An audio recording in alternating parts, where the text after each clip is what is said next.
Hey guys, tonight we're stepping into a world where your morning alarm is a rooster with a vendetta. Your breakfast is yesterday's bread gone hard as a brick.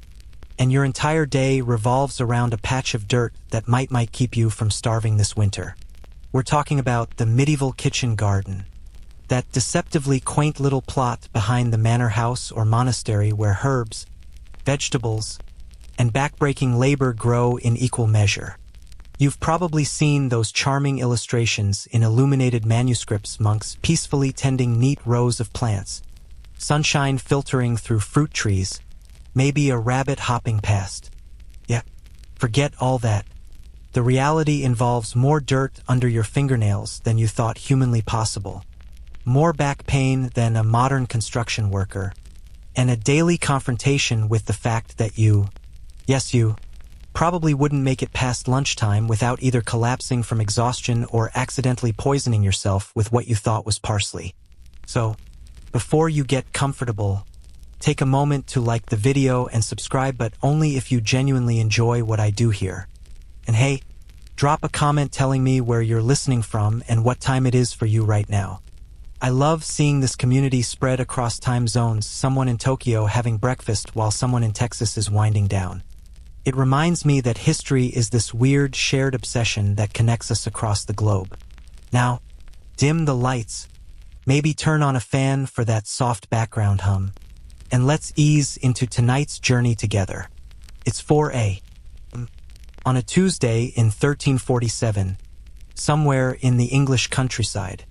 You don't know it's Tuesday. Obviously a peasant working the kitchen garden of a mid-sized manor. And days are just workday or Sunday in your mental calendar. The darkness outside your tiny wattle and daub cottage is absolute. No street lights, no phone screens, no digital clock glow. Just blackness so complete you can practically feel it pressing against your eyelids. Then the rooster screams. Not crow screams. Medieval roosters weren't the cute barnyard decorations you see at petting zoos. They were territorial, aggressive, and apparently received personal training from demons on how to shatter human sleep cycles. This particular rooster, whom you've mentally named Satan's Herald, starts his performance roughly 2 hours before dawn. Because of course he does. You peel yourself off the straw mattress you share with your spouse and possibly a kid or two. The straw rustles and pokes through the thin woolen blanket. Everything smells like smoke, sweat, and the vaguely organic mustiness of medieval life. Your back already hurts, and you haven't even stood up yet. That's what happens when your mattress is literally just straw in a cloth sack, and your day job involves bending over plants for 12 hours straight. The cottage floor is packed earth. Cold seeps up through the soles of your feet as you fumble in the darkness for your work clothes, which, let's be honest, are also your regular clothes, your fancy clothes, and your sleep clothes. Medieval people weren't big on wardrobe variety. You've got maybe 2 tunics if you're lucky, and right now you're pulling on the one that's slightly less encrusted with yesterday's mud. Outside, the pre-dawn world is waking up in the most aggressively unpleasant way possible. You can hear the manor's other workers starting to move around, coughing, muttering prayers, probably cursing under their breath in Middle English that would sound like a weird drunk Shakespeare to your modern ears. The privy is a hole in the ground about 30 yards from your cottage, and making that journey in complete darkness while half asleep is its own special adventure. You've learned to shuffle your feet to avoid tripping over chickens, who apparently sleep wherever they collapse. By the time you make it to the kitchen garden, there's just the barest hint of gray on the eastern horizon.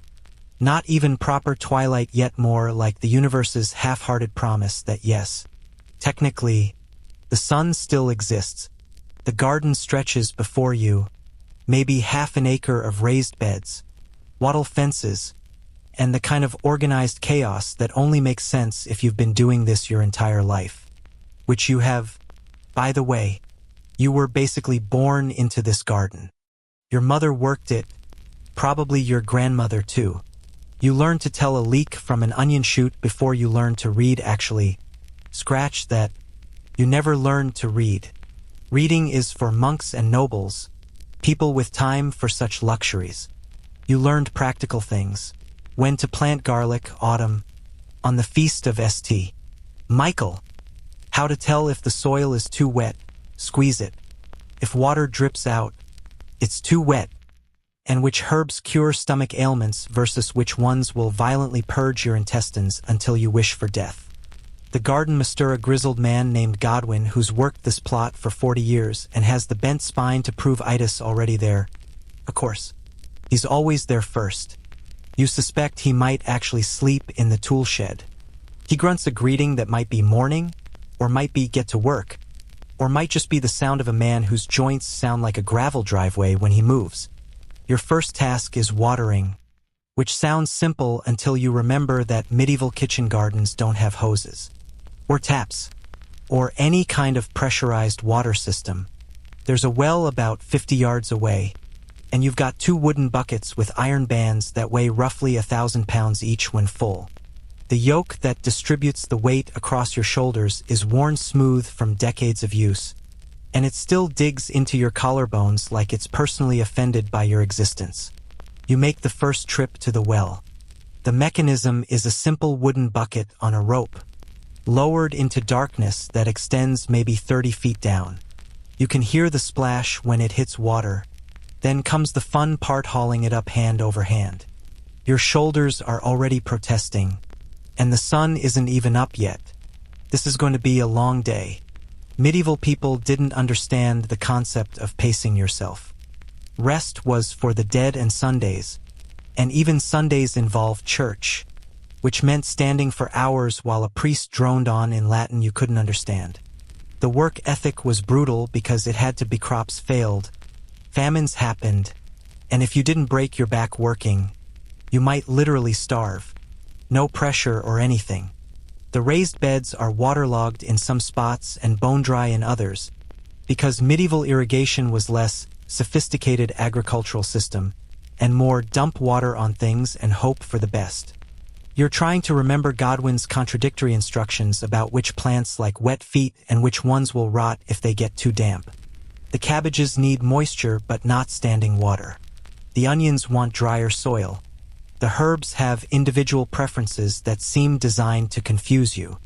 As the sky gradually lightens from black to deep blue to that weird grayish purple that happens before dawn, you can finally start to see what you're doing. The garden reveals itself in sections. The leek bed with its soldier-straight rows, the herb spiral that some ambitious gardener built decades ago, and everyone's been maintaining ever since, the pea trellises made from hazel branches, the brassica beds currently locked in eternal war with cabbage moths. You've already been working for an hour, and your back feels like someone's using it for hammer practice. The medieval posture for gardening is essentially a sustained forward fold that yoga instructors would weep over. You're bent at the waist, back rounded, arms extended, in a position that evolution definitely didn't design the human spine for. But standing up to stretch means wasting time, and wasting time means Godwin's disapproving grunt, which somehow carries more weight than a full verbal reprimand. The other garden workers are arriving now. There's Joan, who knows more about medicinal herbs than the manor's actual physician. Thomas, who's built like an ox and gets assigned all the heavy digging.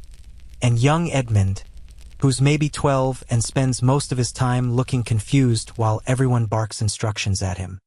You're all part of this strange little ecosystem, bound together by dirt, duty, and the shared knowledge that the lord of the manor expects fresh vegetables on his table regardless of weather, blight, or the fact that it's February and nothing wants to grow.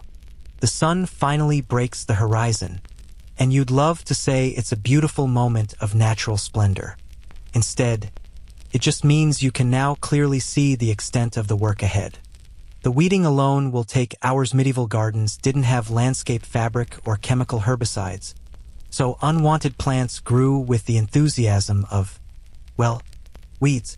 You can spot chickweed already threading through the garlic bed, dandelions staging an invasion near the cabbages, and something that might be dock or might be sorrel, And you really need to figure that out because one's edible and one's just aggressively useless. Breakfast won't happen for another 3 hours at least. Your stomach is already making those hollow, angry noises that mean it's seriously questioning your life choices. You had some bread last night, hard and dark and not particularly appetizing even by medieval standards. This morning you might get potagia thick soup/stew/porridge situation made from whatever vegetables are available, usually heavy on the peas and beans, sometimes with a bit of salted pork if you're incredibly lucky. It sounds better than it tastes, and it tastes like poverty with a hint of regret. But first, more watering, more bending, more pretending your vertebrae aren't staging a protest march against your life decisions. You haul another bucket from the well, then another, then another. Each trip is roughly 100 yards round trip, and you'll make this journey maybe 30 times before the sun is properly up. That's 3 miles of walking while carrying 40 pounds of water, before most modern people have even hit snooze for the 3rd time. Historians still argue whether medieval peasants were actually healthier than modern people due to all this physical activity, or if they were just collectively suffering through muscle and joint problems that would horrify an orthopedic surgeon. The truth is probably somewhere in the middle, yes. They were strong and had incredible endurance, but they also probably felt about 70 years old by age 40. The light is proper now, golden and slanting, and the garden is fully visible in all its demanding glory. Rows of Aleumsonians, leeks, garlic, their green shoots standing at attention like tiny soldiers. The brassicas with their broad leaves already showing the telltale holes of caterpillar attacks. The herb beds with their tangle of sage, thyme, rosemary, and plants whose names you know in Middle English but that don't have modern equivalents. Everything is dewy and green and would probably photograph beautifully for someone's Instagram about medieval aesthetics. You wouldn't know about any of that, of course. You just know that your hands are already dirty, your back is already screaming, and the day has barely started. The rooster crows again. Unnecessary now that the sun is up, just being an asshole for the sake of it. Welcome to the medieval kitchen garden. Try not to die before lunch. The garden layout before you makes absolutely no sense to your modern brain. You're used to the idea of neat, logical roast corn here, tomatoes there, maybe some basil in between because you saw it on a gardening show once. Medieval kitchen gardens operate on a completely different philosophy, one that combines practical experience, religious symbolism, planetary alignment theories that barely qualify as astronomy, and what can only be described as agricultural superstition passed down through so many generations that nobody remembers why they do half of it anymore. First, everything is raised, not slightly elevated raised. The beds sit a good foot or more above the surrounding paths, built up over years of adding compost, manure, and soil until they're these rectangular islands of fertility. Walking between them feels like navigating a maze designed by someone who had strong opinions about rectangles but fuzzy concepts about symmetry. Some beds are 4 feet wide, some are 6. Some are weird trapezoids because they had to fit around a tree that was already there when someone's great-grandfather first broke ground. The paths between the beds are packed earth, trampled hard by decades of feet, and they're never quite wide enough. You're constantly brushing against plants as you pass, getting wet from morning dew, collecting leaves and stems on your tunic like the world's least fashionable accessory collection. The whole layout seems designed to ensure you can't move through the garden without becoming intimately acquainted with every plant you pass. Then there's the whole companion planting situation, except medieval people didn't call it that. They called it things like the beans shelter the lettuce, or onions hate peas, or plant basil near the tomatoes because, actually, wait, tomatoes won't reach Europe for another 150 years. Scratch that. You're dealing with a completely different set of vegetables than modern gardens. No potatoes, those are hanging out in South America, not yet discovered by Europeans. No corn, no peppers, no tomatoes, No squash. Your garden is heavy on things that sound vaguely depressing. Turnips, parsnips, skirrets, which are like parsnips but somehow less exciting, and approximately 40 varieties of cabbage. The raised bed nearest you is devoted entirely to alliums, the onion family. There's a very specific reason for this, and Godwin explained it to you once using a metaphor involving Christ's wounds and the layers of salvation, which honestly just confused you more. The practical reason is that onions, leeks, and garlic all need similar conditions and don't compete with each other too badly. They're also essential for the manor kitchen because they're one of the few flavors that make medieval food even remotely interesting. You can survive without spices imported from Asia, but try getting through winter without onions and people start getting dangerously creative with tree bark. But here's where it gets weird. The onions aren't in straight rows. They're planted in a pattern that, from above, would form a cross. You can't see this from ground level. Of course you'd need to climb onto the roof of the manor house to appreciate the geometry. But someone, at some point, decided that God cares about the arrangement of your vegetables, and now you're committed to this religiously geometric planting scheme forever. Next to the onion cross is the brassica bed, currently hosting cabbages, kale, and something called colewort, that's basically kale's angry cousin. These are planted in what Godwin calls the friendly cluster, which means they're bunched together in groups of 3 or 4 rather than evenly spaced. The theory, and you're using that term lucilius, that plants like company. They grow better with friends. It's agricultural anthropomorphization, and it makes absolutely no logical sense. Except that it seems to work. The clustered cabbages do seem healthier than the ones you tried planting in neat rows last year, which Godwin passive-aggressively references at least once a week. The herb spiral is its own special nightmare. Some genius, and you mean that, sarcastically decided that herbs should be planted in a spiral formation that rises from ground level to about 3 feet high, creating different microclimates for different plants. The Mediterranean herbs that like it dry and hot go at the top: thyme, rosemary, sage. The ones that tolerate more moisture go lower down. It's actually a clever design, you have to admit, except that maintaining it is like trying to garden on the side of a small hill that's determined to erode every time it rains. You're currently weeding the spiral, which means you're walking in circles while bent over at increasingly uncomfortable angles. The thyme at the top is spreading like it owns the place, trying to choke out the winter savory. Lower down, the parsley is engaged in a slow-motion territorial war with the chervil. And you're supposed to care about this because apparently the Lord's cook has very specific opinions about which herbs garnish which dishes. Historians still argue whether these elaborate garden designs were purely practical or if they served some deeper symbolic purpose. Some scholars point to monastery gardens where every plant represented a virtue or a biblical concept. Others argue that peasants just did whatever worked and later monks retroactively applied religious meaning to make it seem more sophisticated. You don't care about the academic debate, you just know that weeding a spiral is significantly more annoying than weeding straight rows. The wattle fencing is everywhere, and it's both ingenious and infuriating. It's made from flexible branches, usually hazel or willow, woven between upright stakes to create barriers.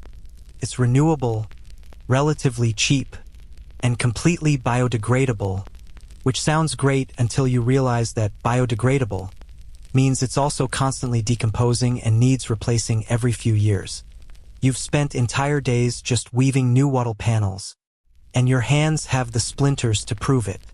The fencing serves multiple purposes: keeping out deer, rabbits, and the manor's chickens who view the garden as a personal buffet, creating microclimates by blocking wind, and dividing the garden into sections based on a system you don't entirely understand. There's the hot section where plants that like warmth are tucked against a south-facing wall, the cold section in the shade of a large oak tree, the wet section that's slightly lower and collects water, and the difficult section, which is Godwin's term for plants that are being stubborn and I don't know why. You navigate past the pea trellises, which are elaborate structures made from coppiced hazel branches arranged in a geometric pattern that some long-dead gardener decided was optimal. The peas are climbing enthusiastically, their tendrils wrapping around the supports with the determination of plants that know their window for growth is limited. By midsummer, these trellises will be completely covered, creating a green wall that provides shade for the lettuce planted underneath companion planting again. The medieval way, where everything serves multiple purposes and nothing is simple. The bean bed is operating on a completely different logic.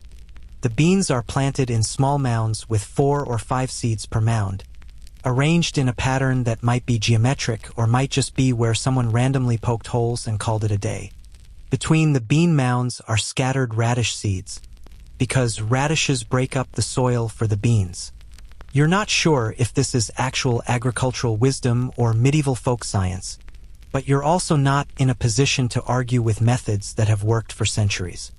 Then there's the potager section, though you wouldn't use that French term because this is England and you're monolingual in Middle English. This area is devoted to pot herbs, the vegetables that go directly into the cooking pot: beets, turnips, parsnips, skirrets, and carrots that are purple or white because orange carrots haven't been selectively bred yet. They're planted in blocks rather than rows, densely packed, because space is limited and the kitchen needs a lot of these vegetables to feed the manor household through winter. The layout is also dictated by water access. The beds closest to the well get the thirsty plants: celery, lettuce, anything that wilts if you look at it wrong. Farther away are the drought-tolerant herbs and alliums that can handle a day or two without watering if you're busy with other tasks. It's practical, but it also means you're constantly walking back and forth across the garden, following a route that makes sense only if you've internalized the water needs of 40 different plant species. There's a small orchard section too, integrated into the garden design in a way that seems random but isn't. Apple trees provide shade for shade-tolerant herbs. Pear trees mark the corners of specific beds.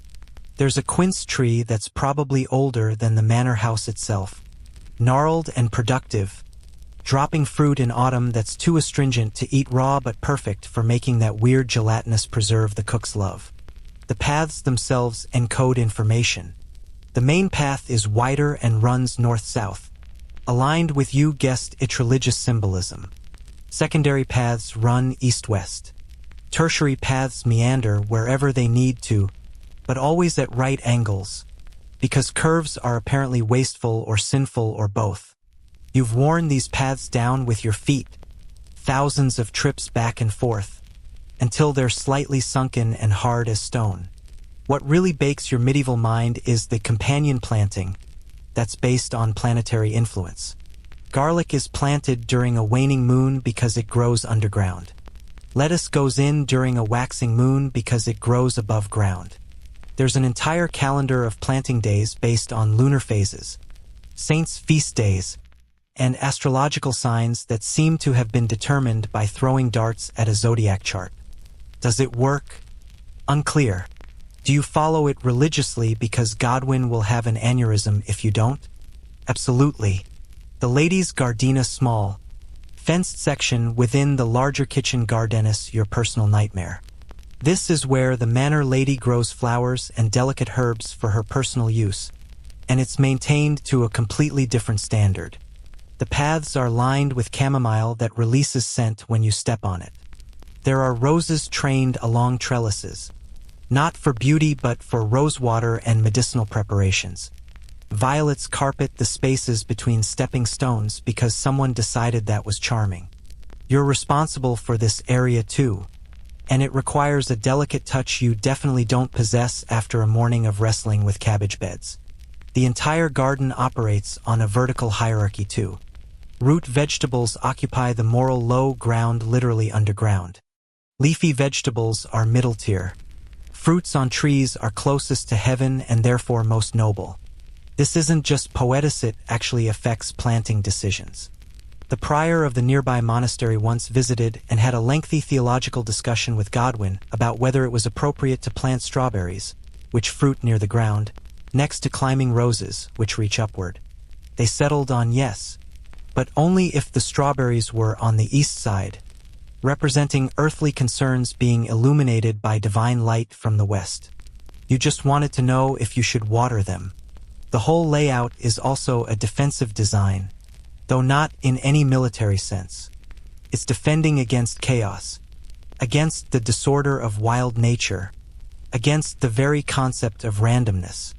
Every plant has its place, determined by tradition, observation, religion, pseudoscience, and the accumulated wisdom of generations of gardeners who were probably just as confused as you are but pretended they knew what they were doing.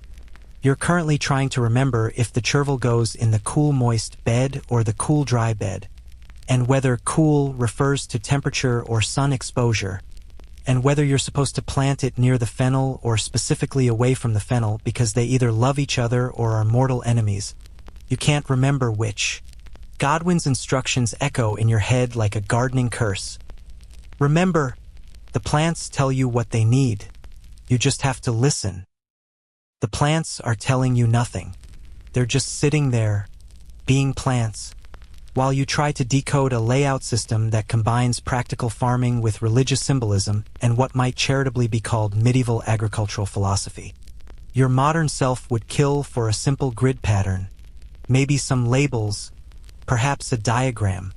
Your medieval self just accepts that this is how gardens work, complicated, symbolic, and designed to ensure you can never just relax because you're always worried you've put something in the wrong spot and broken some ancient growing taboo.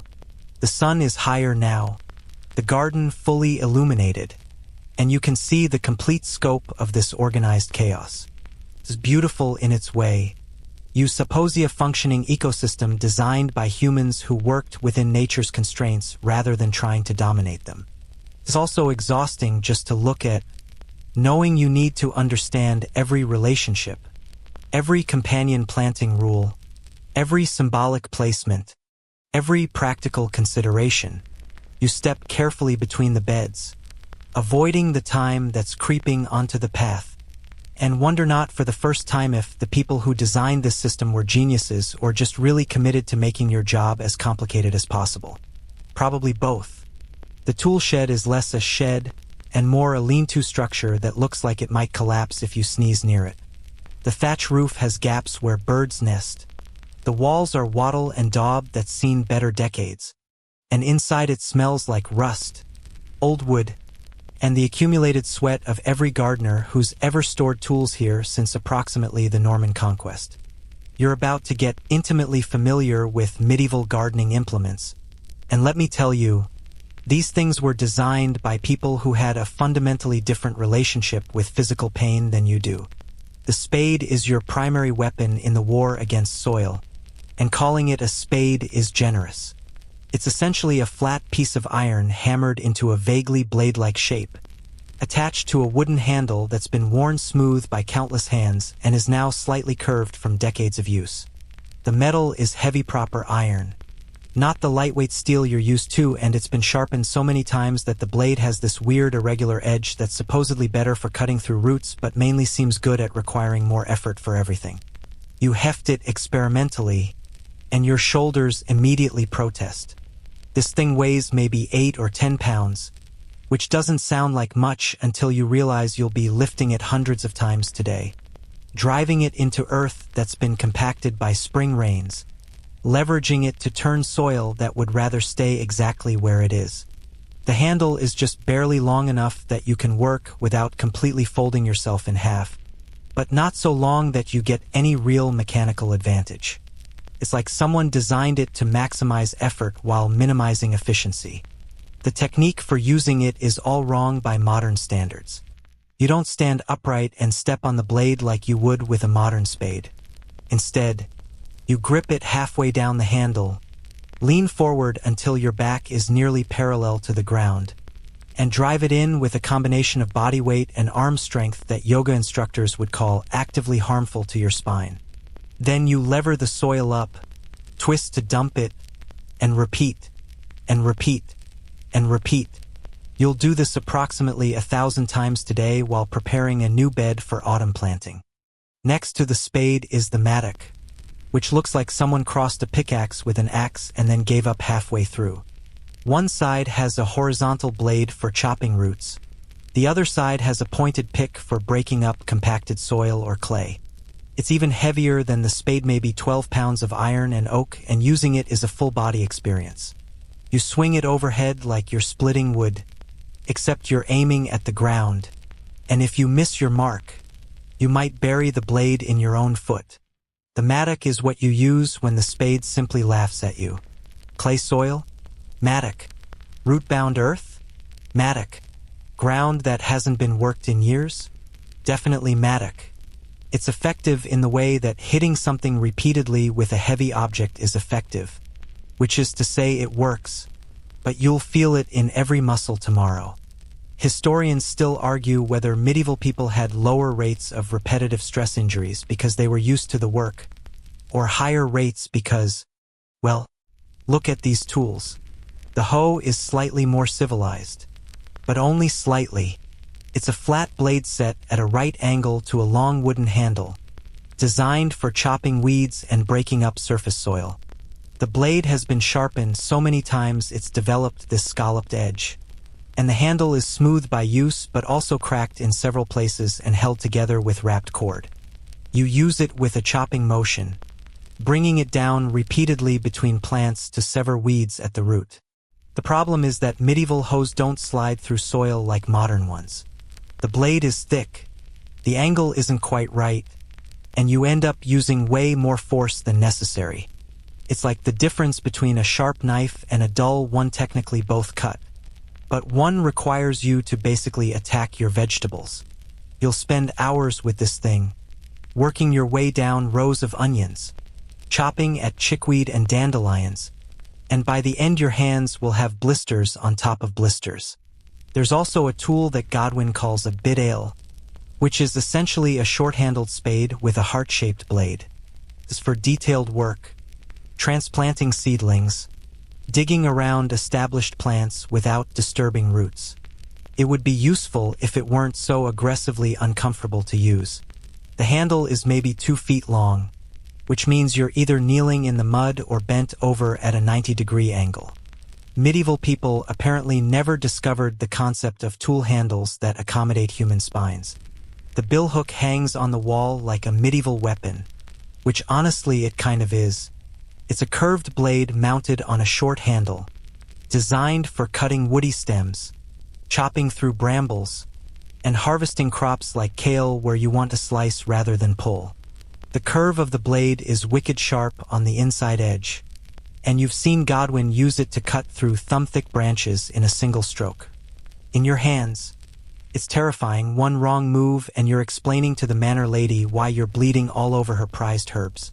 For weeding, there's a hand fork with 3 iron tines that are bent at weird angles from years of prying up deep-rooted plants.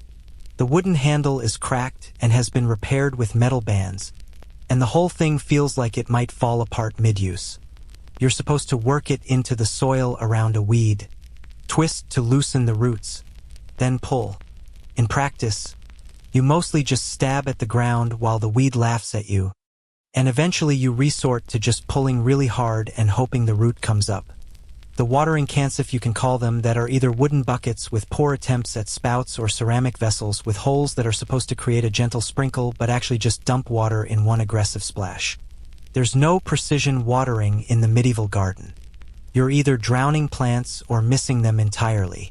The ceramic ones break constantly, and you've gotten in trouble twice this month for cracking one on the edge of the well. Shears for harvesting are another adventure in medieval tool design. They're basically 2 blades connected by a spring mechanism made from a bent piece of iron. The spring is weak from years of use, so they barely close on their own, and the blades are misaligned enough that you sometimes trap leaves between them rather than cutting cleanly. You'll spend hours with these, harvesting herbs for the kitchen, and your hand will cramp into a claw shape from the constant squeezing motion. The rake is possibly the most straightforward tool, and even it has problems. Its wooden teeth set into a wooden head on a wooden handle metal parts because metal is expensive and rakes don't rate the investment. The teeth are hand-carved from hardwood, and about a third of them are broken or loose. You use it to level beds after planting, to gather debris, to spread compost. It works fine until one of the teeth falls out mid-stroke and you have to stop everything to hammer it back in. For serious earth moving, there's a wheelbarrow that's essentially a wooden box on a single wooden wheel with iron reinforcement.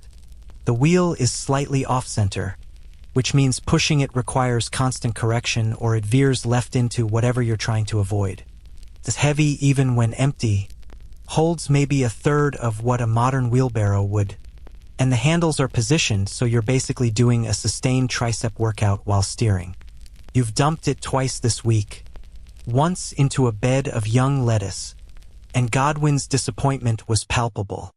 There are specialized tools too, weird implements with specific purposes that feel like they were invented by someone who really overthought the problem. There's a dibber for making planting holes, just a pointed stick. Really, but it's the official dibber and you're supposed to use it rather than just poking holes with your finger. There's a specific flat stone for crushing herbs, even though any rock would work. There's a wooden frame with strings for marking out straight rows, which would be useful if the strings weren't rotted and breaking constantly. The pruning saw is a strip of metal with teeth on one edge, set into a wooden handle. No blade tension, no modern engineering, just a flexible piece of sharp metal that you drag back and forth through branches. It binds constantly, the teeth clog with sap and wood fiber, and the handle gives you splinters. You're supposed to use it for trimming fruit trees and cutting back woody herbs, but mostly you just curse at it while sawing frantically and making very little progress. Godwin has a grafting knife that he guards like it's the crown jewels. It's a small blade with a specialized shape for making precise cuts when grafting fruit trees, and it's apparently been in his family for generations. You've never been allowed to touch it. You've seen him use it with the kind of reverence people usually reserve for religious artifacts, carefully cutting bark, joining rootstock to scion, wrapping the union with cloth strips. It's probably the highest quality tool in the entire shed, which is why you're not trusted within 3 feet of it. For moving compost, there are baskets woven from Willow Beautiful in their way, functional, and absolutely terrible for the job. The weaving is tight enough to hold soil, but compost is wet and heavy, and the baskets sag and drip. You end up covered in compost juice, which is exactly as pleasant as it sounds. The baskets also deteriorate quickly, so there's a constant need to weave new ones, which is a skill you're mediocre at on your best day. The tool for marking planting depth is a stick with notches carved into it. That's it. A stick with notches. You're supposed to use this to ensure seeds are planted at the correct depth: 1 notch for lettuce, 2 for beans, 3 for garlic. It works, but it's also so simple that it feels ridiculous. Though honestly, compared to some of the overcomplicated tools, maybe the stick has the right idea. There's also a collection of broken tools that haven't been thrown away because metal is too valuable. Spade heads with cracked welds, hoe blades with chunks missing, fork tines bent at unusable angles, all waiting for the day when the manor blacksmith has time to repair them, which is basically never because he's busy with plows and horseshoes and actual important work. So they hang on the wall like a museum of gardening failure. Your personal tool, the one you're responsible for maintaining, is a hand trowel. It's a small scoop-shaped blade on a short wooden handle, used for transplanting, weeding, digging small holes. The blade was probably nicely shaped once, but years of sharpening have turned it into this asymmetrical thing that digs to the left. The handle fits your hand perfectly, though, worn into grooves that match your grip, and it's light enough that you can use it for hours without your arm falling off. The grinding stone for sharpening tools is a flat piece of sandstone that lives in the corner of the shed.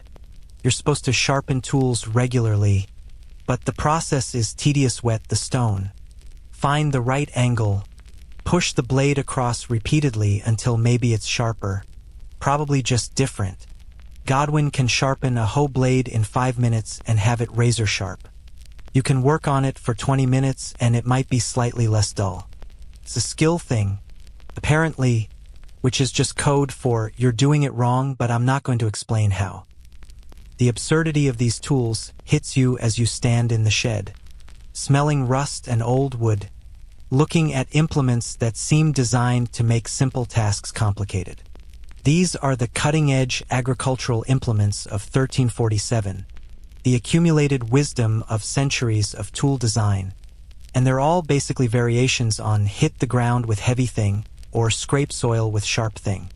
There's no ergonomics, no mechanical advantage, no consideration for the human body beyond peasants are strong enough to handle it. Probably.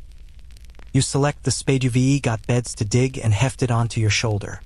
The iron is cold even through your tunic, and you can already feel where it's going to rub and cause soreness. This is going to be a long day of fighting with tools that seem to be fighting back. But at least the billhook is staying in the shed. That thing genuinely scares you. The weeding never stops. Never. It's like some kind of botanical nightmare where you clear a bed completely, turn around, and there's already a new generation of chickweed establishing a colony. Medieval gardens are locked in eternal warfare with invasive species, and you're the foot soldier on the front lines, armed with nothing but a hand fork with bent tines and the gradually dimming hope that someday, somehow, the weeds will just give up. They won't give up. They never give up. You're currently kneeling in mud between rows of onions, prying up chickweed that's threaded itself through the soil like it's personally offended by the concept of cultivated vegetables. Chickweed is the worst because it looks delicate and innocent, tiny white flowers, soft leaves, a general air of who? Me?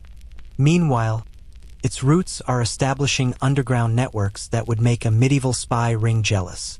You pull one plant and 3 more pop up nearby like a hydra situation. The hand fork goes in. You twist, you pull, and about 60% of the root comes up. The rest stays in the ground, already planning its comeback. You toss the weed onto the growing pile beside you, which will eventually be carried to the compost heap, where the chickweed will probably just take root there too because it's apparently unkillable. You've seen chickweed growing in straight gravel. You've seen it thriving in dense shade where nothing else survives. It's the cockroach of the plant world. Next to the chickweed, there's groundsel sprouting up, which you actually don't mind as much because at least it's useful.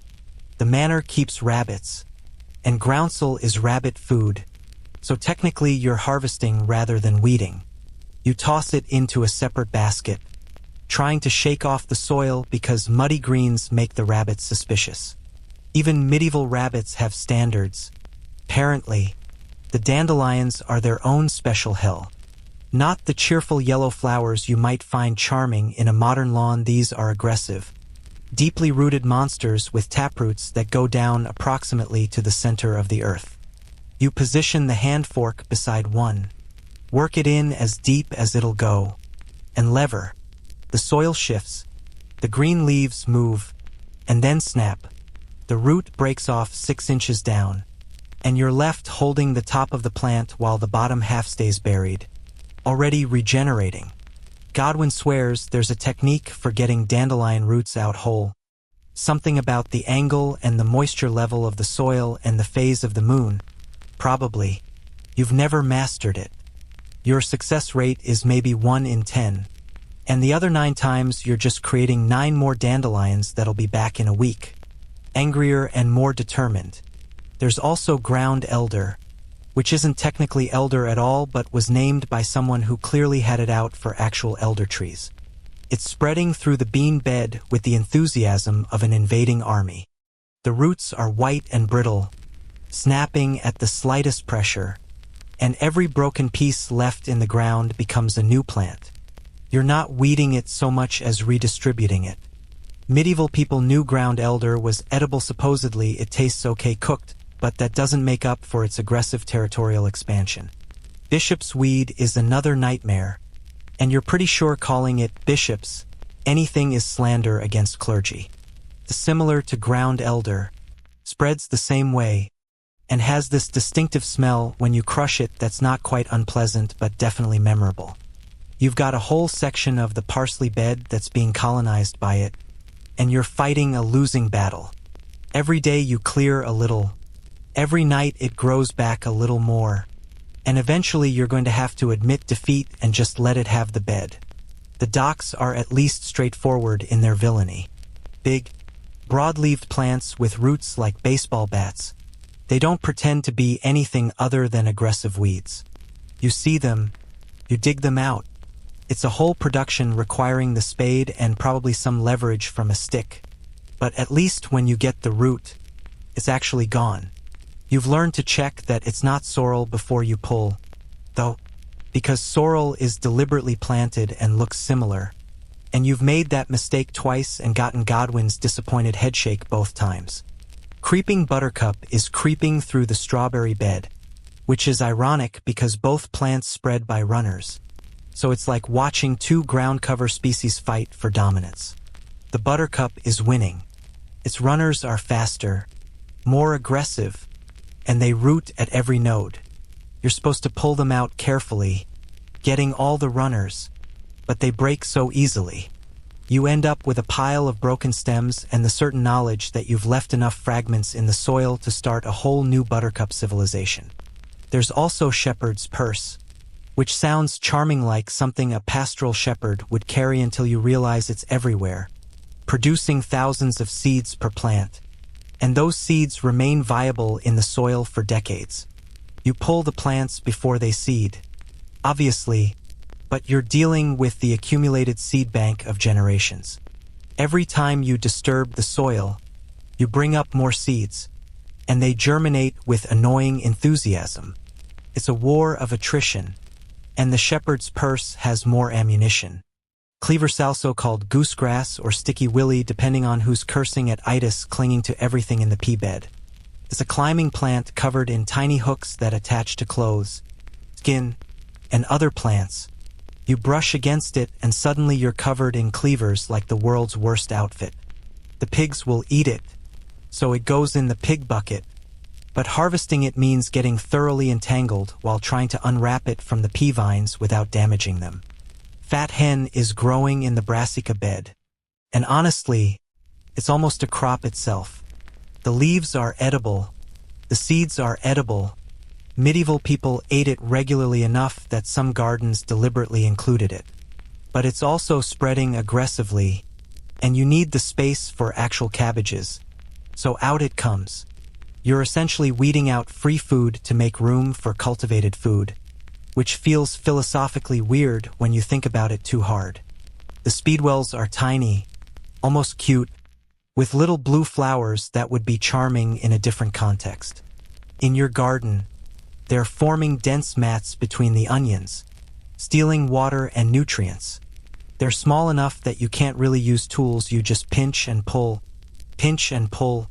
your fingers getting progressively more tired and muddy. It's meditation through repetition, except instead of achieving enlightenment, you achieve a claw hand and resentment.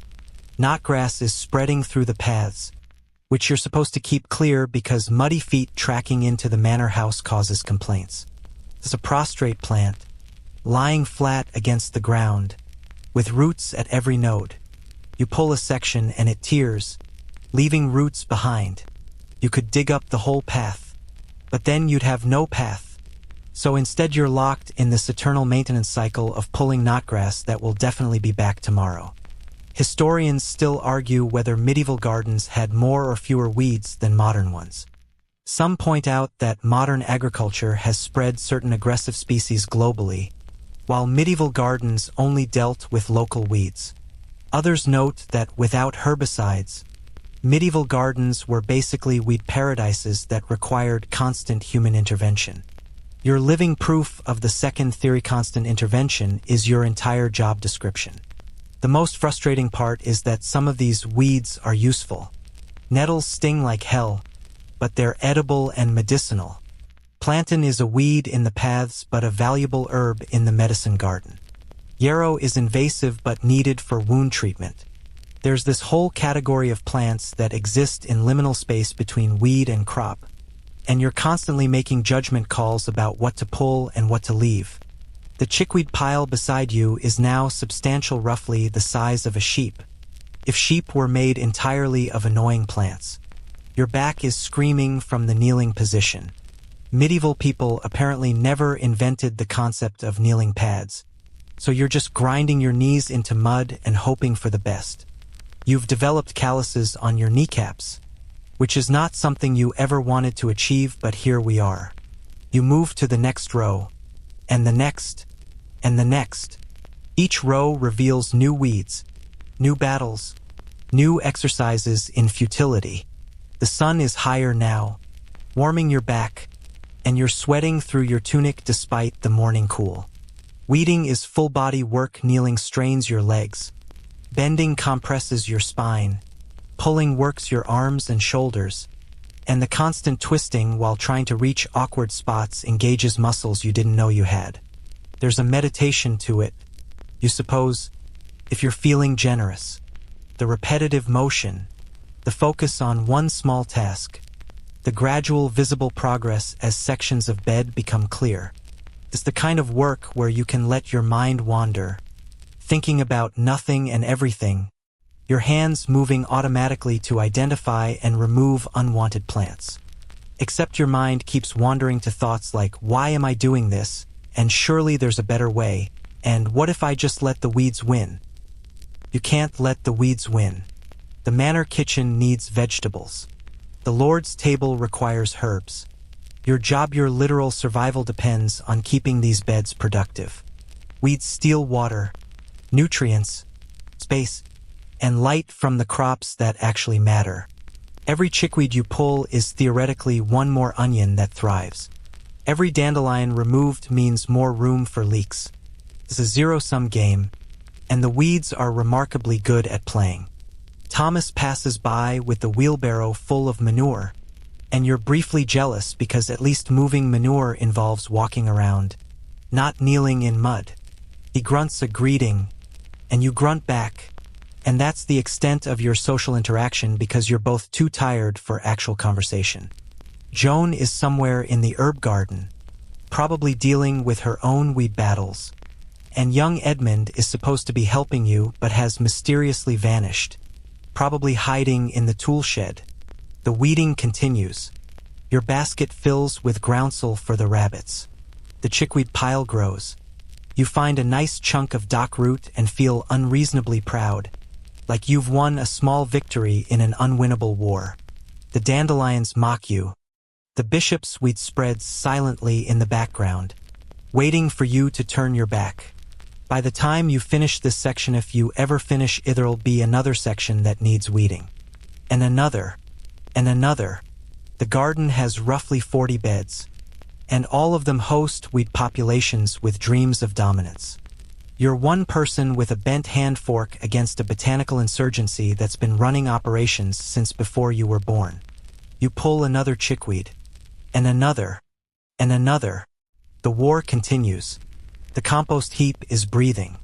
You can see the steam rising from it in the cool morning air. Smell it from 20 feet away, and you're about to get significantly more intimate with it than you'd like. Medieval fertilizer practices are a full assault on the senses, a masterclass in making the best of disgusting materials, and a daily reminder that modern sanitation is a genuine miracle you took completely for granted. You're standing beside the 3-bay composting system, actually just 3 wooden enclosures made from rough planks. But system makes it sound more sophisticated than 3 boxes of rotting things. The leftmost bay is newest, currently being filled with fresh material. The middle bay is actively composting, doing its hot, steamy, decomposing thing. The rightmost bay holds finished compost, dark and crumbly and theoretically ready to spread on the beds. They all smell like death, having a disagreement with fermentation. The fork you're using for this task is different from the hand fork. This is a full-sized pitchfork with 4 iron tines, specifically designated for manure and compost work. It's never used for anything else because the smell has permeated the wood grain so thoroughly that the handle permanently reeks.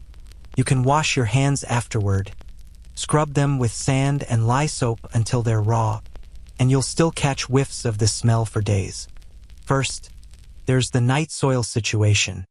Because medieval people are nothing if not practical, human waste gets composted. Not directly into the garden theory, not complete barbarians, but into the compost heap where it mixes with straw, vegetable scraps, and animal manure. The privy buckets get dumped into the fresh bay, stirred in with a long stick that nobody ever touches with their bare hands, and left to decompose with everything else. The smell when you add fresh night soil is apocalyptic. It's not just unpleasant, it's aggressively, memorably awful. Your eyes water, your throat closes up, and if you're not breathing through your mouth, you're going to have a bad time. And breathing through your mouth means tasting it. So really, there are no good options. You just endure. Dump the bucket quickly, cover it with straw, and back away while your stomach contemplates rebellion. Then there's the animal manure, which comes in exciting varieties depending on what the manor keeps. Horse manure from the stables is relatively pleasant, and yes, you're now rating manures. This is your life because horses digest efficiently and the result is mostly processed grass. It's hot, though, meaning it composts fast and generates heat. Too much horse manure and your compost pile catches fire. Yes, fire. Because apparently composting needed an additional element of danger. Cow manure is wetter, cooler, and comes in substantial quantities because the manor keeps a small dairy herd. It's less likely to spontaneously combust, which is good, but it's also heavier and sloppier to work with. You shovel it from the cow barn into the wheelbarrow, trying not to think about the fact that you're basically transporting cow digestion in portable form. The wheelbarrow, remember, is the one with the off-center wheel, so you're steering carefully to avoid dumping liquid cow manure down your leg. Pig manure is its own special challenge. Pigs are omnivores, and their waste reflects that it's dense. It's potent, and it needs serious composting time before it's safe to use. The smell is distinctive in the worst way, somehow both sharp and heavy at the same time. You layer it carefully into the heap, knowing it needs to be buried under other materials or the stench will drive complaints from the manor house. Chicken droppings are like concentrated plant food high in nitrogen, incredibly strong, and absolutely cannot be applied fresh or they'll burn plants to death. You collect them from the chicken coops mixed with straw and wood shavings, and they go into the compost in small amounts, mixed thoroughly. Too much chicken manure and the compost becomes toxic. Too little and you're wasting valuable nitrogen.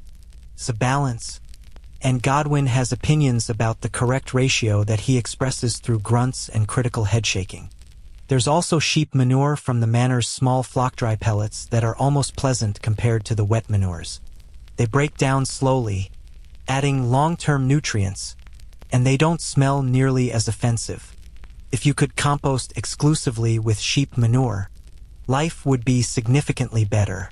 Unfortunately, there aren't enough sheep to fertilize the whole garden, so it's just one component of the olfactory nightmare. The vegetable waste goes into all the plant material you've been pulling up while weeding, crop residues from the kitchen, outer leaves from cabbages, anything organic that's not diseased or seedy. This is the pleasant part of composting. If anything about this process can be called pleasant, you're basically making a lasagna of biological material, layer of vegetable waste, layer of manure, layer of straw, repeat. The straw provides carbon to balance the nitrogen from the manure and night soil, and also helps air circulate so the pile doesn't become an anaerobic bog. But then there's the truly weird stuff. Fish waste from the manor kitchen goes into the compost heads. Bones, guts, anything left over from cleaning the day's catch. The smell is immediate and powerful, a kind of oceanic rot that seems to contaminate the air for yards around. You bury it deep in the pile, cover it quickly, and try not to gag. Fish waste is incredible fertilizer, rich in nutrients that plants love. but working with it requires a strong stomach and a weak sense of smell. Blood from butchering also gets composted. When the manor slaughters animals, chickens, pigs, occasionally a cow, the blood gets saved. Some goes to making black pudding, but the excess comes to your compost pile, dark and thick and not quite dried. It's pure nitrogen, excellent for the compost chemistry, and absolutely horrific to handle. You pour it over the pile, watch it soak into the organic matter, and try not to think about what you're doing too hard. There's also urine collection, because medieval people waste nothing. There are designated pots where workers can urinate, and the contents get added to the compost. Urine is sterile when fresh and loaded with nitrogen, making it valuable fertilizer. It's also liquid waste that you're carrying in buckets and pouring onto decomposing matter, which is exactly as delightful as it sounds. The smell of fresh urine mixing with composting material is distinct. You breathe through your mouth and question your life choices. Bone meal gets added too, though that requires processing first. Old bones from the kitchen get roasted until they're brittle, then crushed with a heavy stone. The resulting powder is scattered into the compost where it adds phosphorus. The crushing part is actually satisfying. There's something primal about smashing bones into dust, but the powder gets everywhere, coating your hands and clothes with gritty residue that smells faintly of roasted death. Wood ash from the manor's many fireplaces gets layered in as well. It's alkaline, which balances the acidity of decomposing material, and it adds potassium.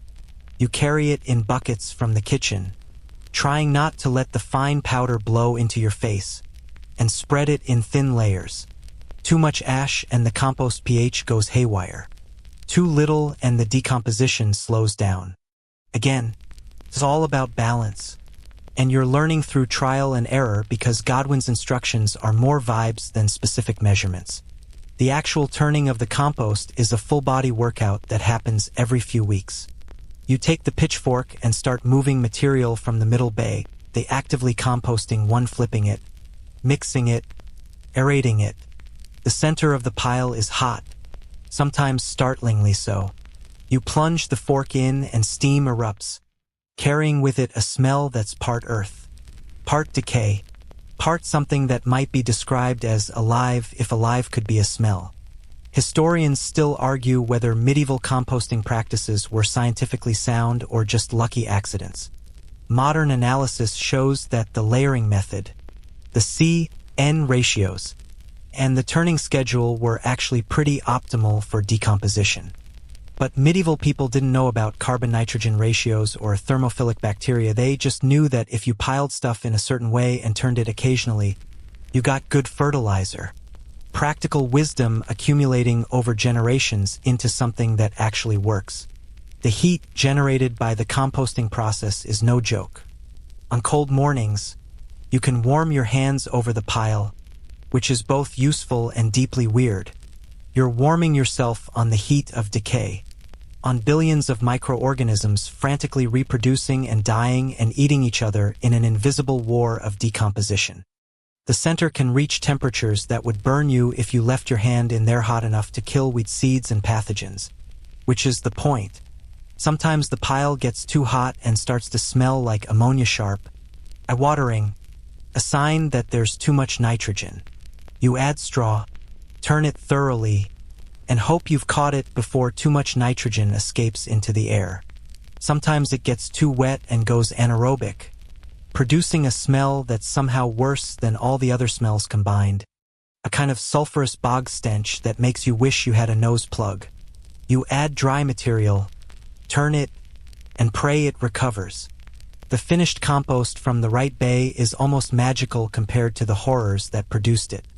It's dark, crumbly, and smells like earth, good earth, forest floor earth, the kind of smell that's actually pleasant.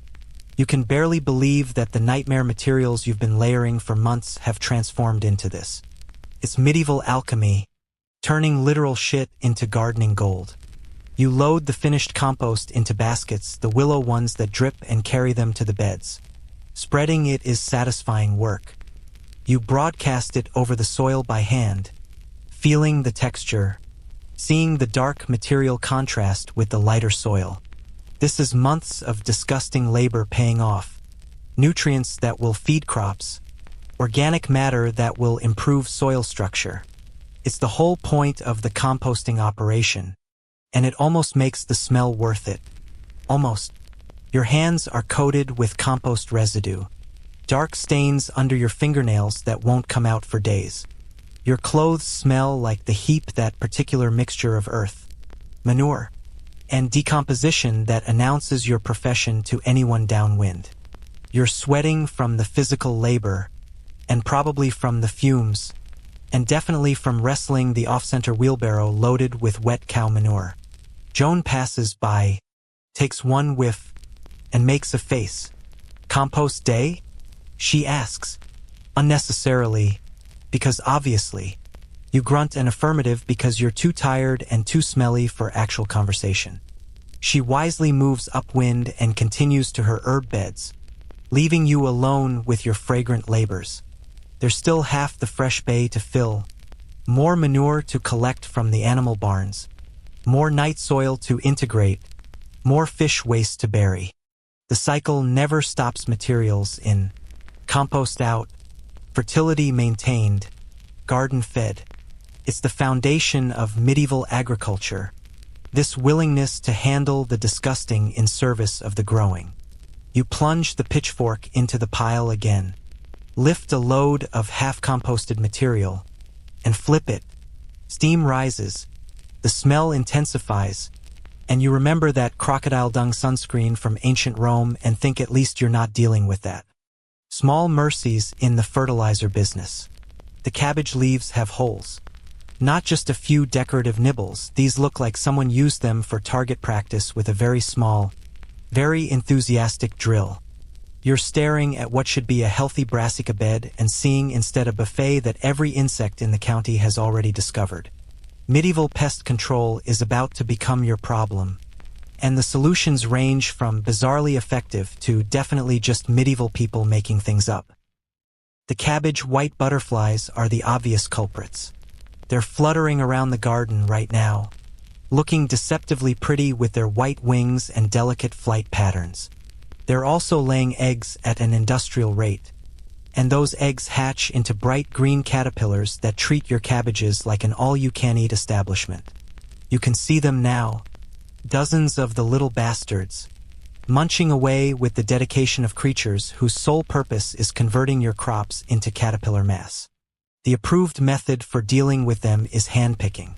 You go down the rows, carefully examining each leaf, plucking off every caterpillar you can find, and dropping them into a bucket. It's tedious, it's time-consuming, and the caterpillars are exactly the same color as the cabbage leaves. So you're basically playing the world's worst game of Where's Waldo, except Waldo is a hungry larvae, and there are hundreds of him. Your fingers are getting coated in caterpillar guts because sometimes you squeeze too hard. The survivors go into the bucket where they'll be fed to the chickens, who are at least grateful for the protein. You've been at this for an hour and you're maybe 1/3 done with the bed. At this rate, by the time you finish, the first caterpillars you removed will have been replaced by a new generation. Godwin swears by a different method, one that seems too weird to work but apparently does. You're supposed to collect the crushed shells of snails, grind them into a powder, and dust the cabbage leaves with it. The theory, and you're using that term generously, is that the rough texture damages the caterpillar's soft bodies and they avoid treated plants. You've tried this. This sort of works. Maybe. The caterpillars seem less enthusiastic about those leaves, but they don't avoid them entirely, so you're still handpicking, just with extra steps. There's also the urine treatment, because of course there is. You dilute urine, human or animal. Apparently it doesn't matter, with water at about a 1:10 ratio, and spray it on the plants. The smell is supposed to repel insects, and the nitrogen gives the plants a boost. You're armed with a leather bladder fitted with a crude spray mechanism that's basically just holes punched in a cork. You squeeze the bladder and a fine mist of diluted urine coats the cabbage leaves. and you try not to think about what the manor's cook would say if she knew.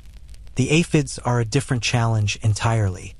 They're clustering on the new growth of the beans. Tiny green bodies packed so densely that entire shoot tips are just moving masses of insect. They suck sap, weaken plants, and spread diseases. Medieval pest control for aphids involves methods that range from practical to someone was definitely drunk when they thought of this. The practical method is introducing ladybugs. Except you don't call them thathyre, Our Lady's beetles, because medieval people named insects after the Virgin Mary. Apparently, you can encourage them by planting things they like, certain herbs and flowers, and they'll supposedly stick around eating aphids. You've seen it work. You've also seen the ladybugs completely ignore your aphid problem and fly off to someone else's garden. So it's not exactly reliable. There's also the spray made from crushed garlic and water, left to steep overnight and then applied to infested plants. The smell is intensive, vampire repelling levels of intense, and it does seem to bother the aphids.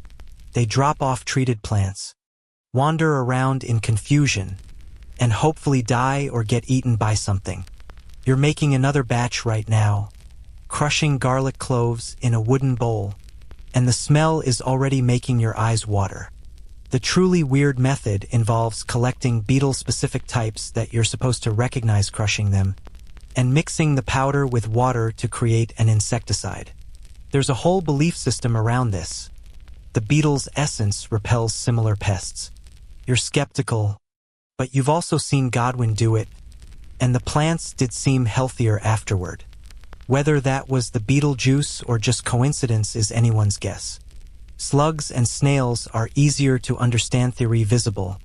They leave slime trails, and they have a taste for your lettuce that borders on personal vendetta.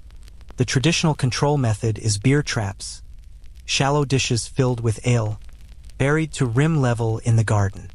Slugs are attracted to the beer, crawl in, and drown. It works embarrassingly well.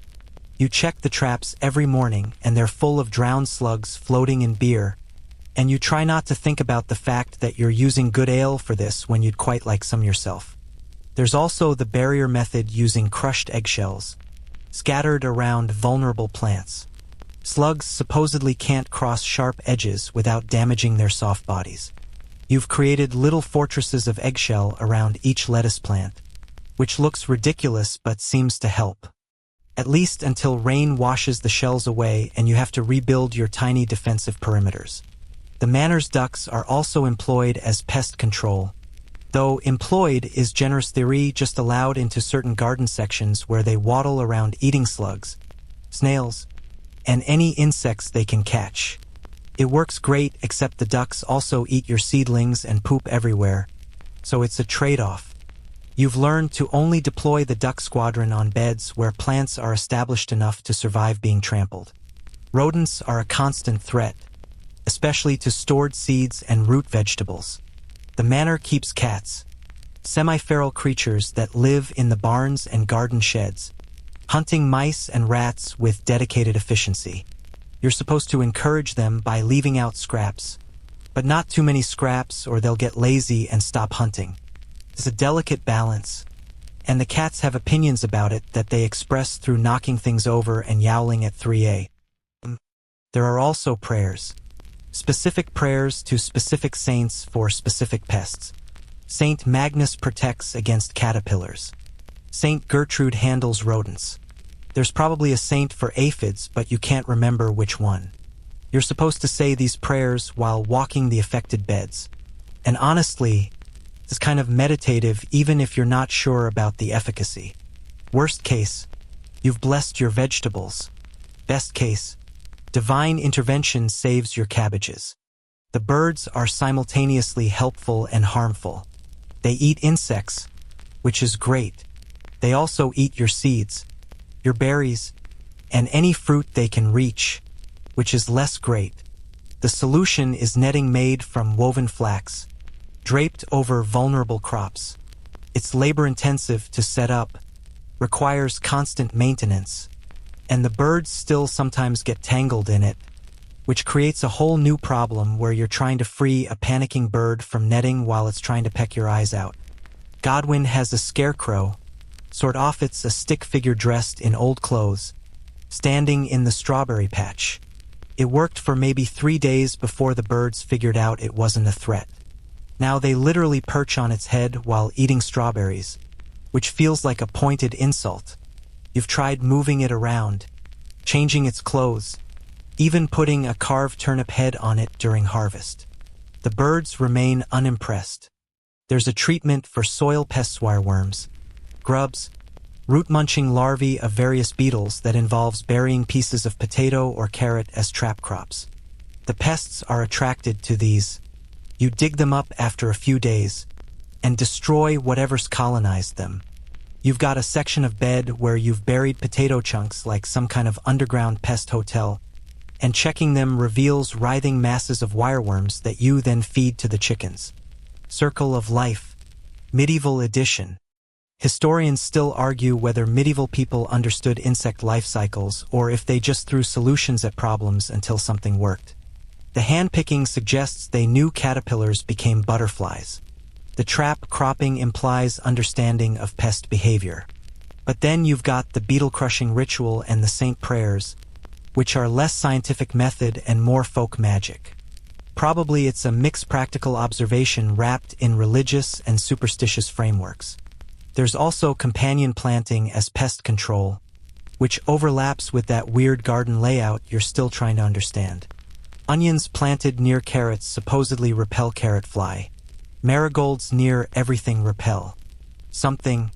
You can't remember what, but Godwin insisted on them. Nasturtiums are trap crops for aphids. They attract the pests away from more valuable plants. Whether this works through chemical signals or just luck is unclear, but you follow the system because it's been working for generations. The really ambitious pest control involves timing. You plant certain crops early or late to avoid peak pest seasons. Brassicas go in early enough that they're established before the main cabbage white butterfly wave. Beans are planted to miss the bean beetle emergence. It requires tracking pest cycles, understanding seasonal patterns, and having a calendar sense that's based more on observation than written records. Young Edmund approaches with a question about the leeks, which are showing signs of leek moth damage brown trails in the leaves where larvae have tunneled through. The traditional treatment is removing affected leaves and burning them, which Edmund is supposed to be doing but clearly hasn't been. You can tell because there's a pile of affected leaves just sitting beside the bed, probably serving as a leek moth nursery. Burn them, you say, possibly more forcefully than necessary. Not compost, not pig food. Burn them. Otherwise you're just spreading the problem. Edmund looks mildly offended that his leaf pile has been criticized, but he gathers them into a basket for the burning pile. You make a mental note to actually watch him burn them because last time he burned some diseased material, it somehow ended up in the compost anyway. You return to the cabbage caterpillars, bucket in hand, systematically working down the rows. The sun is higher now, warming the garden, and the butterflies are even more active, fluttering and dancing and laying eggs that will become next week's problem. You've developed a kind of grim rhythm. Examine leaf, pluck caterpillar, drop in bucket, move to next leaf. Your back hurts from bending, your fingers are cramping, and you're fairly certain you're going to be dreaming about caterpillars tonight. There's a sudden commotion near the strawberry beds. The ducks have gotten in somehow and are having the time of their lives eating both slugs and berries. Joan is chasing them with a broom, cursing in very unchristian language for someone who works in a manor garden. The ducks are faster than they look, waddling away with stolen strawberries, leaving Joan red-faced and threatening duck soup. You'd help, but you're elbow-deep in your own pest crisis. The cabbage bed still has hundreds of caterpillars. The aphids are multiplying on the beans, and you just spotted what might be flea beetles on the radishes. Tiny, jumping insects that chew little holes and spread faster than gossip in a monastery. Medieval pest control is less a battle and more a sustained war of attrition where both sides refuse to surrender. You have hand-picking, prayers, urine sprays, crushed beetles, trap crops, beer traps, eggshell barriers, and divine intervention. The pests have numbers, reproduction rates, and the entire concept of evolution on their side. You crush another caterpillar between your fingers, drop it in the bucket, and move to the next leaf. The war continues. The first frost is coming. You can feel it in the air. See it in the way the leaves are starting to turn. Sense it in the general panic that's gripping the entire manor household. It's late September, and everything that's not harvested and preserved in the next few weeks simply won't exist come January. No pressure, but if you screw this up, people starve. Welcome to medieval harvest season, where the stakes are literally life and death and your preservation methods are approximately one step above hope for the best. The onions need to come up first. They're ready. The tops have fallen over, and leaving them in increasingly wet autumn soil means rot. You're pulling them by hand, shaking off the dirt, and laying them out in the sun to cure. Except the sun is unreliable this time of year, so really you're laying them out and hoping it doesn't rain for the next week. Each onion gets inspected. Firm ones go to storage. Soft ones go to immediate kitchen use. Damaged ones get composted because one rotting onion will take out an entire storage bin. The curing process requires turning them daily, bringing them under cover if rain threatens, and monitoring for any signs of mold or rot. You've got roughly 300 onions spread across every available sunny surfactant boards, on woven mats, even on the thatched roof of the tool shed where they're theoretically getting maximum sun exposure. It looks like an onion explosion, and you're responsible for tracking all of them. Storage is its own anxiety. The onions that make the cut get braided. You sit with a pile of cured onions and weave the dried tops together into long ropes that will hang in the root cellar. Your fingers know the pattern from years of practice. 3 onions start the braid. Add 1 every few inches. Keep the tension even. Tie off at the end. You can braid onions in your sleep, which is good because you'll be doing this for days and you might actually start sleeping through parts of it. The root cellar is a hole in the ground, essentially about 8 feet deep, stone-lined, with wooden shelving and a thick door to keep out warmth and rodents. It maintains a steady cool temperature through winter, assuming everything goes right. If water seeps in, everything rots. If it gets too warm, things sprout. If rodents get in despite the door, you're feeding mice instead of humans. The margin for error is approximately 0. The cabbages are being harvested and turned into sauerkraut, because fresh cabbage doesn't last but fermented cabbage keeps for months. You're cutting heads, shredding them with a blade that's basically a large knife fixed to a wooden board, and packing the shreds into large ceramic crocks with salt. The ratio is supposedly 1 part salt to 40 parts cabbage by weight, but you're estimating because precision measuring is for people with scales, which you are not. The salting process is physical work. You layer shredded cabbage, sprinkle salt, pound it with a wooden pestle to break down the cells and release liquid. Add more cabbage, more salt, more pounding. Your arms are burning from the repetitive motion. The crock is half your height, and you're leaning over it, driving the pestle down again and again, trying to pack the cabbage tightly enough that it'll be submerged in its own brine. Once packed, you weigh it down with a stone that's been scrubbed clean, cover it with cloth, and wait. The cabbage will ferment, converting sugars to lactic acid, becoming sour and preserved. Takes weeks, during which you check it regularly for any signs of surface mold. Skim off the scum that forms, and pray that the fermentation is happening properly and you're not just creating a crock of spoiled cabbage that will poison everyone. Historians still argue whether medieval people understood fermentation science or just knew that this process worked. They didn't know about bacteria, couldn't see the lactobacillus converting their cabbage, had no concept of pH or acid preservation. They just knew, salt the cabbage, keep it submerged, wait, and you get food that lasts. Generations of trial and error condensed into a technique that's actually microbiologically sound. The beans need to dry completely before storage any moisture, and they'll mold in the sacks. You've pulled up entire bean plants and hung them upside down in the barn, where air circulation will hopefully dry the pods. Then comes the threshing, beating the dried plants to release the beans, winnowing to separate beans from chaff, and inspecting every single bean for insect damage. Bug-eaten beans go to the pigs. Perfect beans go into cloth sacks that will hang from the rafters, theoretically safe from rodents. The herbs are being harvested at different stages depending on their use. Leaves come off before flowering for maximum flavor. Seeds are harvested when just ripe but before they scatter. Roots get dug after the first frost when sugars have concentrated. You're trying to remember which is which. Does the fennel seed come off now or later? Are you supposed to harvest thyme before or after it flowers? And Godwin's instructions are echoing in your head like a very judgmental ghost. Drying herbs is an art you're mediocre at. You bundle them stems together, leaves aligned, and hang them upside down in the drying shed. Too much humidity and they mold. Too little and they shatter into dust. The airflow needs to be just right, which is entirely dependent on whether you can't control.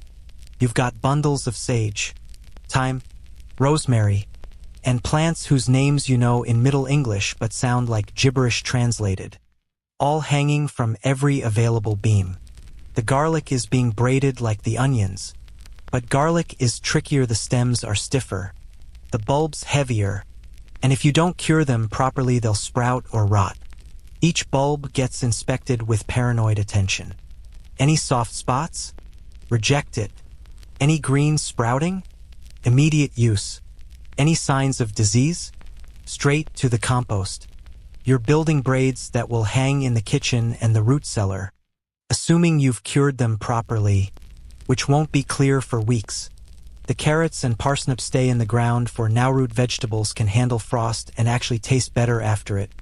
Something about converting starches to sugars. But you're mulching them heavily with straw, marking the rows so you can find them under snow, and hoping the ground doesn't freeze so hard that you can't dig them up when needed. It's a gamble. Leave them too long and they freeze solid. Harvest too early and you lose storage space. There's a preservation method for leafy greens that sounds insane but supposedly works. You pack them in crocks with layers of salt, similar to the sauerkraut but less fermentation, more straight salting. The greens wilt down into a compact mass that keeps for months. When you want to use them, you soak them to remove excess salt, and they're supposedly edible. You're doing this with some of the kale, alternating layers of leaves and salt, pressing down firmly, and wondering if you're preserving vegetables or creating a biological experiment. The pears from the small orchard are being stored in straw-lined boxes, each fruit carefully placed so they're not touching. Contact points are where rot spreads, so isolation is key. You've got maybe 60 pears, each one inspected for bruises, each one nested in its own straw cradle. The boxes go into the coolest part of the cellar, and you'll check them weekly, removing any that show signs of decay before they can contaminate neighbors. Some pears are being turned into preserves, cooked down with honey until they're thick and sweet and will keep in sealed crocks. The cooking is Joan's job, thankfully, but you're supplying the fruit, and there's an argument about whether these particular pears are sweet enough or if you should have picked them later or earlier or possibly not at all. Medieval food preservation comes with a side of interpersonal drama. The leeks are being earthed, piling soil around their stems to blanch them and prepare them for winter harvest. They're hardy. They'll survive in the ground through all but the worst freezes, and they'll provide fresh vegetables when everything else is stored or preserved. But they need the soil mounding now, and it's heavy work with the spade, lifting soil and carefully packing it around each plant without burying the leaves. There's a seed-saving operation happening simultaneously because next year's crops depend on this year's successful preservation. The best plants, the healthiest, most productive, most disease-resistant are being marked for seed collection. You let some lettuce bolt, wait for seed heads to form and dry, then carefully collect and store the seeds. Same with the onions you've left in place, the carrots you haven't harvested, the herbs that have flowered. Seed storage is its own paranoia. They need to be completely dry or they'll mold. They need protection from mice who view your seed store as an all-winter buffet. You're using small cloth bags, labeled with notched sticks because you can't write, hanging from the rafters in the driest part of the storage shed. Each bag represents next year's food supply, assuming the seeds stay viable, assuming you've stored them correctly, assuming rodents don't get in. The preservation pressure is immense. You're looking at beds full of vegetables that need to be harvested, processed, and stored in a narrow window of good weather. Every day of rain is a day you can't harvest root crops without them being covered in mud. Every unexpected frost threatens crops that aren't quite ready. Every hour spent on one task is an hour not spent on another equally urgent task. Young Edmund is supposed to be helping with the bean threshing, but has gotten distracted by the chickens, who've discovered the threshing floor and are eating beans. You redirect him forcefully. Those beans are winter food, not chicken snacks. He returns to flailing the dried plants, and you return to braiding garlic. And somewhere in the chaos, Joan is checking fermentation crocks, and Thomas is digging parsnips, and Godwin is supervising everything with the energy of a man who knows that failure means hunger. The afternoon light is slanting golden across the garden, beautiful in an irrelevant way because you're too busy to appreciate it. The shadows are lengthening, which means you're losing daylight, which means you're losing work hours, which means something won't get done today. You're mentally triaging. What absolutely must happen before dark?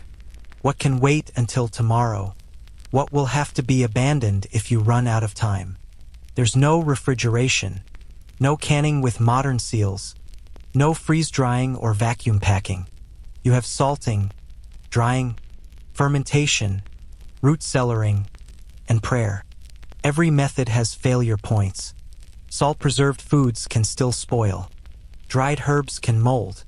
Fermentation can go wrong in spectacular ways. Root cellars can flood or freeze or become rodent havens.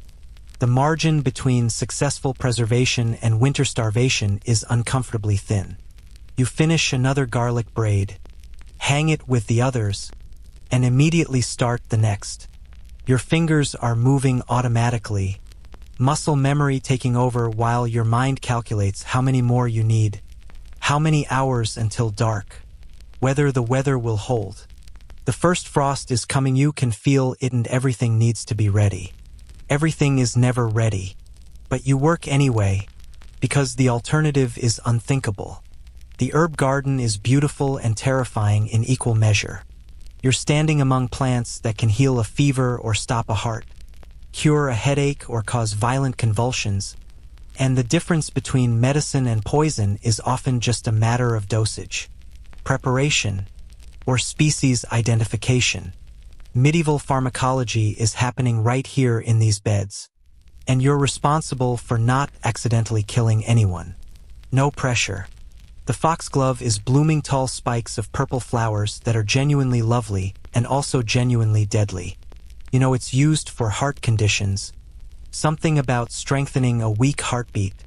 But the dose that helps and the dose that kills are terrifyingly close together. You're not allowed to harvest foxglove.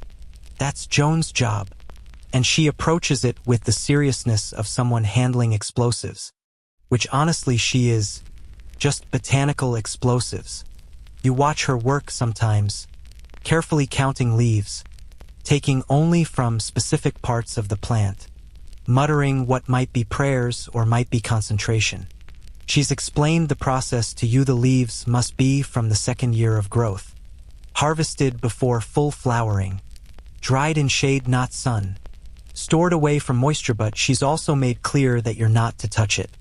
Ever. The manor's physician once prepared a foxglove tincture incorrectly, and the patient died with a heart rhythm that apparently sounded like horses galloping. You keep your distance, but you are responsible for the safer herbs. And safer is relative. The comfrey in the corner is for wound treatment. You crush the leaves into a poultice that supposedly helps bones heal. Hence the nickname knit bone. It works, or seems to, or at least people believe it works, which might be the same thing. But you're also vaguely aware that there's internal use and external use, and getting those confused can cause liver problems.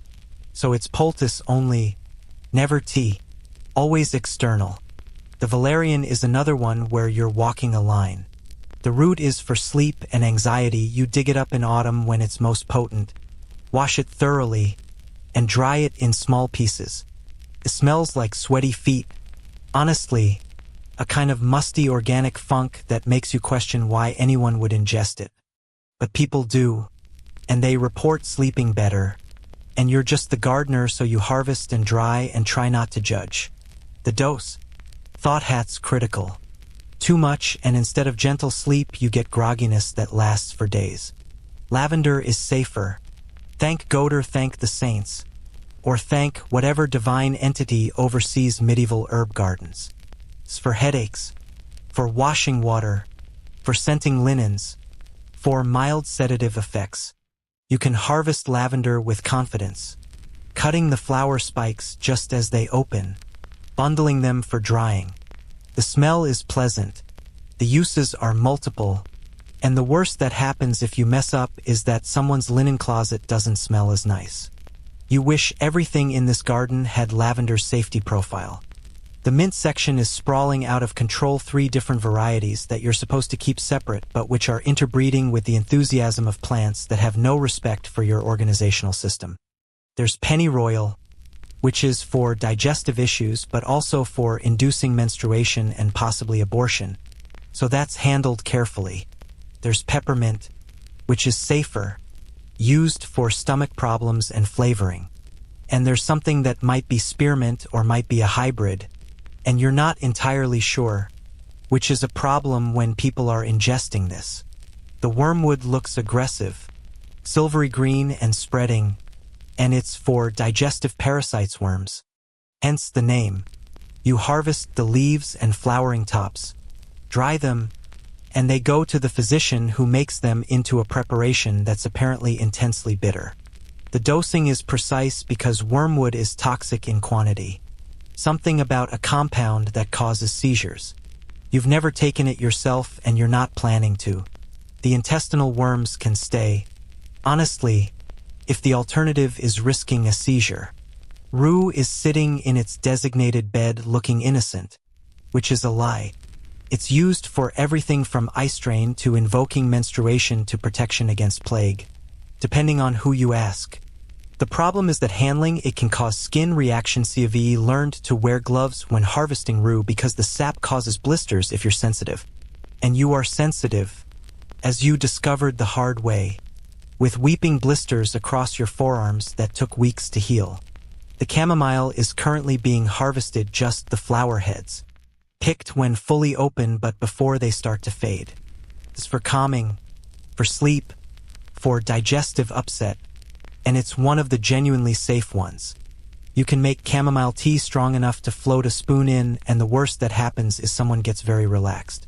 You're collecting the flowers in a basket, carefully pinching them off at the stem, and there's something meditative about it until you remember you have 40 other plant species to worry about.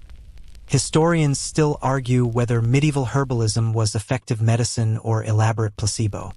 Modern analysis shows that many traditional remedies contain active compounds that do what medieval people thought they did. Willow bark really does reduce pain and fever. Valerian really is sedating. Foxglove really does affect the heart. But the dosing was imprecise, the preparations inconsistent, and the diagnostic system often blamed imbalanced humors rather than understanding actual disease mechanisms. The deadly nightshade belladonna in a corner of the garden that's fenced separately, marked with stakes, and generally treated like the dangerous substance it is. You've never personally harvested it, That's a job for people who've been doing this for decades, who know exactly which parts are most toxic, how to handle it safely, what preparations it goes into. It's used for pain relief, for inducing sleep before surgery, for eye treatments that dilate pupils. It's also used for murder, though nobody says that part out loud. The henbane is similarly restricted, another potentially deadly plant that has legitimate medical uses in careful hands. It's for pain, for inducing sleep, for sedation before tooth extraction or bone setting. The seeds are particularly dangerous, and there are stories about people eating henbane-contaminated grain and going temporarily insane, hallucinations, violence, confusion. You know which bed it's in. You stay away from that bed, and you're perfectly happy with that arrangement. The garden also has opium poppies, which is less dramatic than it sounds because they're mainly grown for the seeds used in baking. But the sap-white latex that oozes from scored seed pods has powerful pain medicine and also powerfully addictive. Joan harvests it occasionally, scoring the pods with a knife and collecting the latex on a wooden paddle.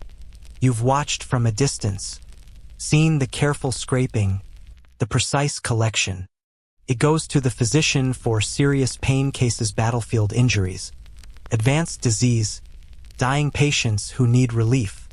Then there are the abortifacients, because medieval women needed reproductive control and the church's opinion on the matter was largely ignored at the practical level.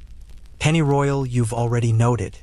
There's also tansy, with its button-like yellow flowers, used to bring on courses in doses that are carefully not discussed in mixed company. Rue serves double duty here too.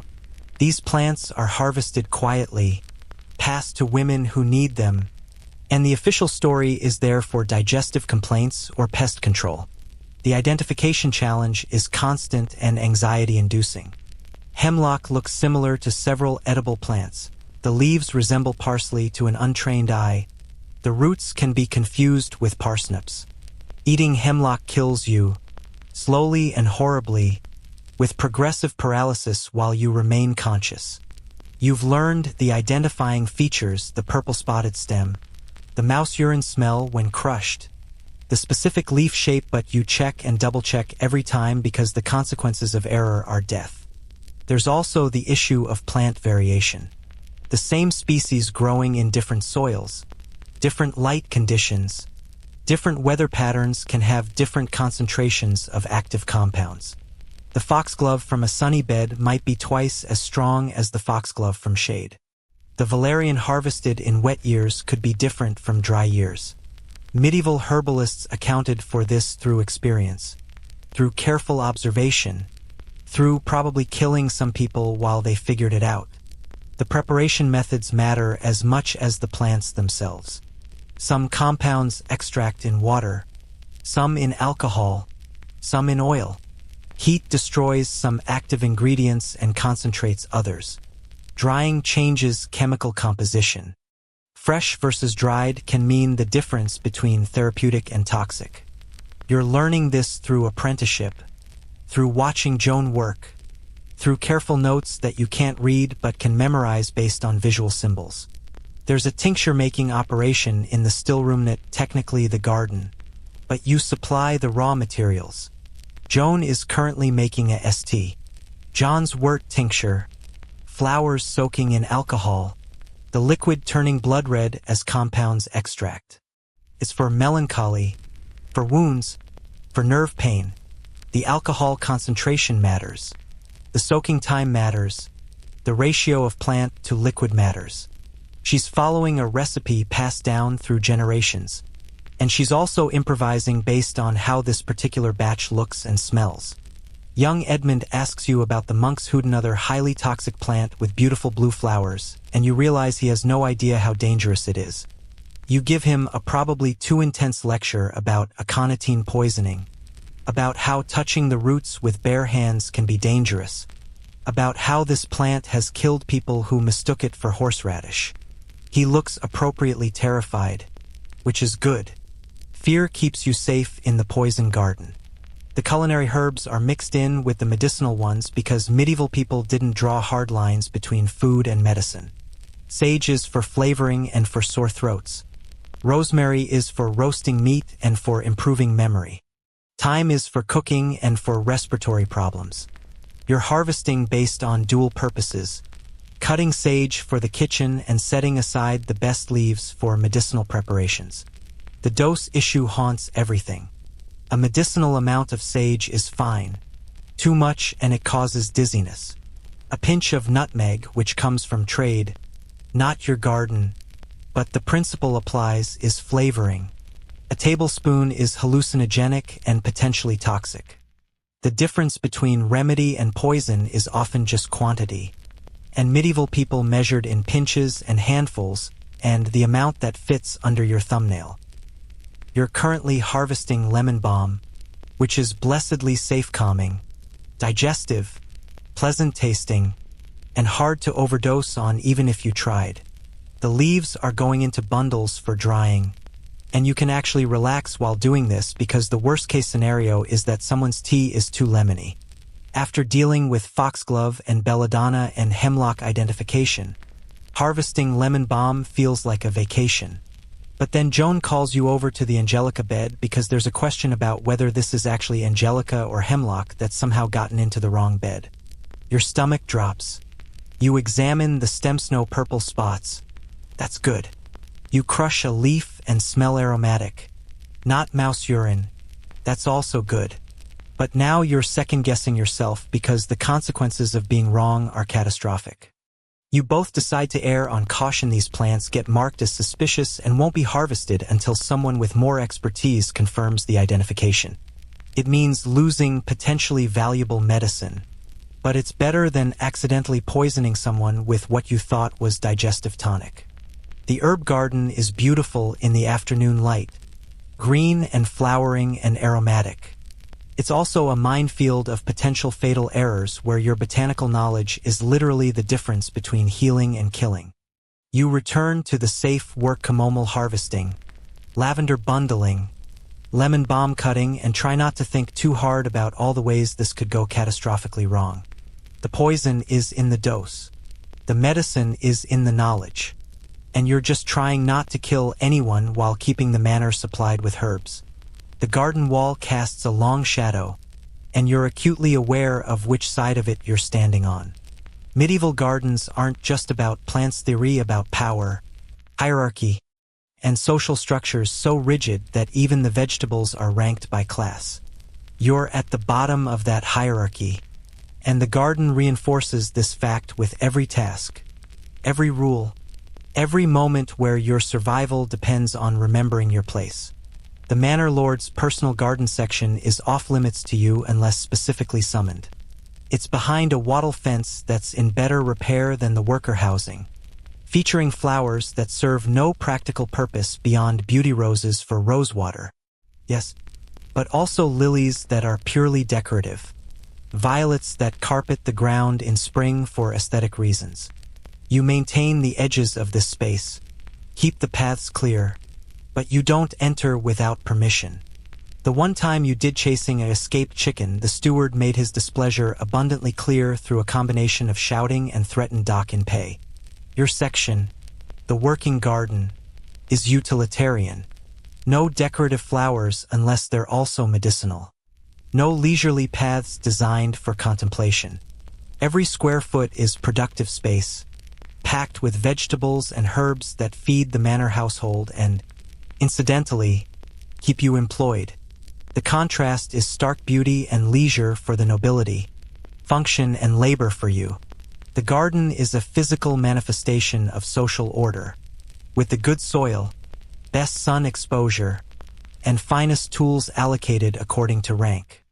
The monastery garden nearby operates on similar principles but with religious hierarchy instead of feudal.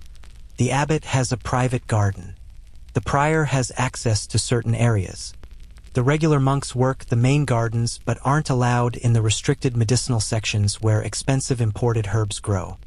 You've traded plants with their gardener, a silent man named Brother Oswald, who communicates mostly in grunts and hand gestures, and even in that exchange, hierarchy is present. He can offer you cuttings. You need permission from Godwin to offer anything in return. The theft issue is constant and complicated. Taking produce from the garden for personal use is theft. Technically, even though you're the one growing it, the vegetables belong to the manor, allocated through the household system. You get a share payment in kind along with your cottage and small plot, but that share is determined by the steward, not by your labor. If you're hungry and you eat a carrot straight from the ground, that's stealing. If your family is short on food and you pocket some onions, that's a hangable offense. Theoretically, though in practice the punishment would probably be dismissal and loss of your cottage. The temptation is real, though. You're surrounded by food, you're often hungry, and the disparity between the Lord's table and your own is painful.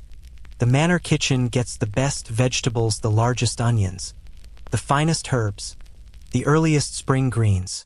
You get what's left after the household is served, plus your allocated share, which in lean times means not enough. You've seen other workers take things, a handful of beans, some late berries, herbs that wouldn't be missed. You've never reported them because collective survival sometimes requires looking the other way. But there's Edmund, young and stupid, and you catch him eating strawberries directly from the plants, not his allocated share. Not approved, just eating because they're there and he's hungry and he's 14. You face an immediate dilemma. Report him and he faces punishment that could be severe, or ignore it and become complicit, risking your own position if someone else sees and reports both of you. Medieval gardens run on these impossible ethical calculations where hunger, duty, and self-preservation create no-win scenarios. You pull him aside, hiss a warning about the steward's attention, make him understand that strawberries aren't worth losing his position over. He's scared now. Good. Fear keeps you employed. You don't report him because you remember being 14 and hungry and thinking the rules didn't apply when your stomach was empty. But you also make clear this can't happen again because next time you might not be the one who sees. The class distinctions extend to labor division. Thomas does the heavy digging because he's built for it and because peasants do physical labor. That's the natural order. Joan handles delicate herb work because she's a woman and women are supposedly better at fine tasks, though really it's because she's been doing it for 30 years and knows more than the manor's physician. You do general maintenance because you're able-bodied and experienced but not specialized. Edmund gets the shit jobs, literally. He's often hauling manure because he's young and low status even among the garden workers. Godwin occupies a strange position as a peasant like you, but he's the garden master, which gives him authority. He answers to the steward, who answers to the Lord. But within the garden, Godwin's word is law. He can assign tasks, allocate resources, approve or deny requests. He's also responsible if anything goes wrong. So his authority comes with accountability that makes him cautious and often harsh. He's climbed as high as someone of his birth can climb, and he protects that position fiercely. The monastery garden across the way has different politics but similar structures. The monks work collectively, supposedly in holy brotherhood, but there's still hierarchy. Some monks get the contemplative work with roses and decorative plantings. Others get turnip duty. Brother Oswald once told you, in his minimal way, that even in religious communities, someone has to dig the latrines and someone gets to arrange flowers for the altar, and those someones are determined by factors that have nothing to do with holiness. There's also the gender situation, which is complicated in ways that don't map to modern understanding. Joan is respected for her knowledge, but she's paid less than Thomas for the same hours. She can't hold the position of garden master regardless of expertise because that's a man's role. But she also has access to certain areas, the ladies' private garden, the stillroom where men aren't permitted. Medieval gender roles create both restrictions and niches, and Joan has carved out authority within the spaces allowed to her. You're not allowed to sell garden produce independently.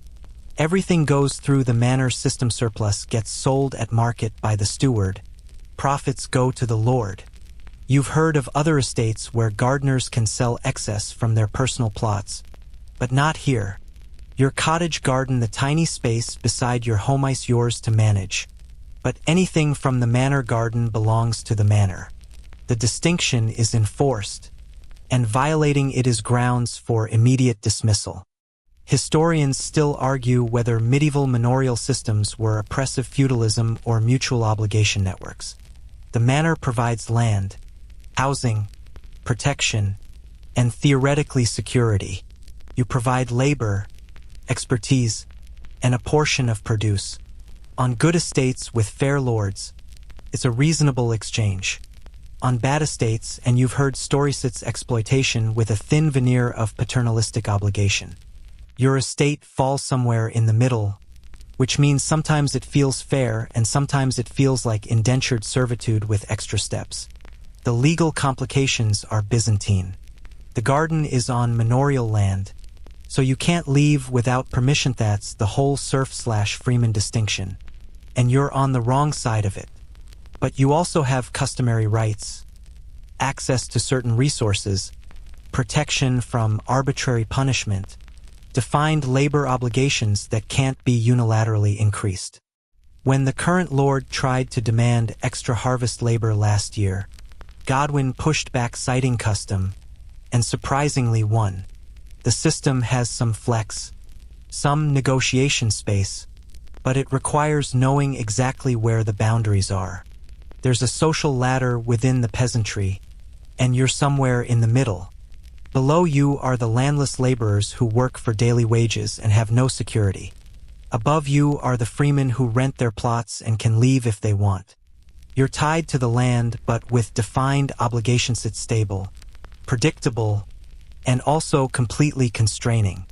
You'll likely die doing this job, in this garden, under whatever lord inherits the estate, because mobility isn't really an option. The monastery offers an alternative pathway. You could join as a lay brother, work their gardens, have stability and community, but that requires celibacy, obedience, and giving up even the limited autonomy you have. Some workers make that choice, trading one form of obligation for another. You've considered it during particularly bad winters when the manor's grain stores ran low and the monastery's vows started looking like security. But you have family, attachments, a life however constrained, and the monastic option remains theoretical. The stealing question circles back around when the steward makes a surprise inspection, walking the garden with sharp eyes and a suspicious nature. He's looking for evidence of theft, of neglect, of anything that justifies his position and authority. You watch him examine the strawberry beds, the ones Edmund was eating from, and your stomach tightens. But the evidence is gone, eaten or hidden, and the steward moves on, finding nothing actionable. This time, the punishment for theft varies wildly depending on who you are. A nobleman caught taking from the monastery garden might face a fine, a token penalty, maybe a confession. A peasant caught stealing vegetables faces physical punishment, loss of position, possibly mutilation if the lord is particularly medieval about it. Justice is not blind, it's acutely aware of social status and calibrates punishment accordingly. You've seen a worker lose a hand for stealing a chicken. You've also seen the lord's son face zero consequences for taking a horse that wasn't his. There's also the obligation to provide for the church. Certain produce is tithed, given to the monastery or parish church as religious duty. The best herbs, the finest vegetables, a portion of everything goes to ecclesiastical authorities. You don't object because objecting is heresy, potentially, and also because the church provides some social services, charity for the desperately poor, care for the sick, education for the rare peasant child who shows promise. It's a system of mutual obligation that flows upward more than downward. The garden politics extend to seed saving. The best seeds, in theory, should be saved for next year's planting. But there's pressure to give the finest specimens to the manor kitchen now. For the Lord's table, even if that means next year's crop will be from inferior stock. Godwin navigates this carefully, sometimes accidentally marking second-best vegetables as finest, saving the true best for seeds while appearing to comply. It's a small resistance, barely even rebellion, but it's what's possible within the constraints. Young Edmund approaches with a question about the turnip bed, and you realize he's asking permission to eat one because he's learned his lesson about strawberries. The turnips are allocated for kitchen use, but they're also abundant, and one missing turnip won't be noticed. You're faced again with the choice: strict rule following or practical compassion. You tell him to take the smallest one, from the back row, and to eat it somewhere not visible. You're teaching him how to survive in a system that criminalizes hunger. Joan is dealing with her own hierarchy issues. The lady of the manor wants roses for some event, but the roses aren't quite ready, and forcing them now means fewer blooms later. Joan explains this respectfully and is overruled because the lady's immediate desire outweighs horticultural reality. Joan will cut the roses. The later season will be diminished, and she'll somehow be blamed for the reduced autumn flowering. Authority flows downward, consequences flow upward, and the gardener is caught between. The day is ending, the long autumn shadows stretching across beds you've weeded, planted, harvested, and maintained. The garden is productive, the manor is fed, and you've survived another day of navigating social hierarchies that determine not just your work but your survival. The walls are still their literal walls of wattle, metaphorical walls of class and obligation, and you're still on the working side of them. You wash your hands in the water barrel, scrubbing away the day's soil, and head toward your cottage. Tomorrow you'll be back, kneeling in the same beds, following the same rules, maintaining the same impossible balance between duty and survival. The garden grows, the seasons turn, and the hierarchy remains. Because that's how medieval gardens work. The plants aren't the only things being cultivated. Social order grows here too, rooted in soil and obligation, harvested in labor and deference, preserved through systems that benefit those at the top while extracting everything from those at the bottom. You're part of that system, neither fully complicit nor able to resist, just surviving one day at a time in a garden that's beautiful and brutal in equal measure. The sun sets over the manor house, golden light fading to dusk, and you're already tired thinking about tomorrow. The garden quiets as night approaches, the frantic pace of harvest season giving way to evening stillness.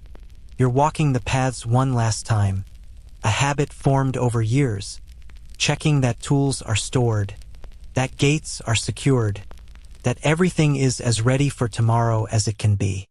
The beds stretch out in orderly rows, dark soil rich with the compost you've hauled and the labor you've invested, growing vegetables that will feed a household where you're essential but invisible. The moon is rising, casting silver light across the herb spiral where thyme and sage release their evening scent. Somewhere a nightjar calls, and the chickens are settling into their roosts with soft murmuring sounds. The garden at rest is almost peaceful, if you can forget the aching muscles, the social hierarchies, the constant pressure of survival that defines medieval life. You think about the strawberries Edmund didn't eat, the compost you'll turn tomorrow, the garlic braids hanging in the root cellar representing months of work and winter's sustenance. You think about the calluses on your hands, the knowledge in your muscles, the way you can read soil and weather and plant health through years of attention. This garden has shaped you as much as you've shaped it, and in the gathering darkness, there's something almost tender in that mutual transformation. The cottage waits, smoke rising from the chimney where your family is preparing the evening meal. Tomorrow will bring more weeding, more planting, more navigating the impossible balance between hunger and duty. But tonight, there's rest. There's the satisfaction of work completed, of plants tended, of making it through another day in a world that's beautiful and harsh and utterly indifferent to your exhaustion. You take a final breath of garden air, earth and herbs and the faint decay of autumn and turn toward home.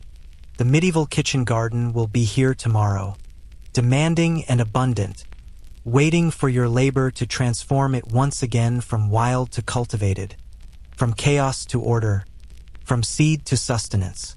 Sleep well, knowing that surviving this world is its own kind of victory, quiet and daily and deeply earned.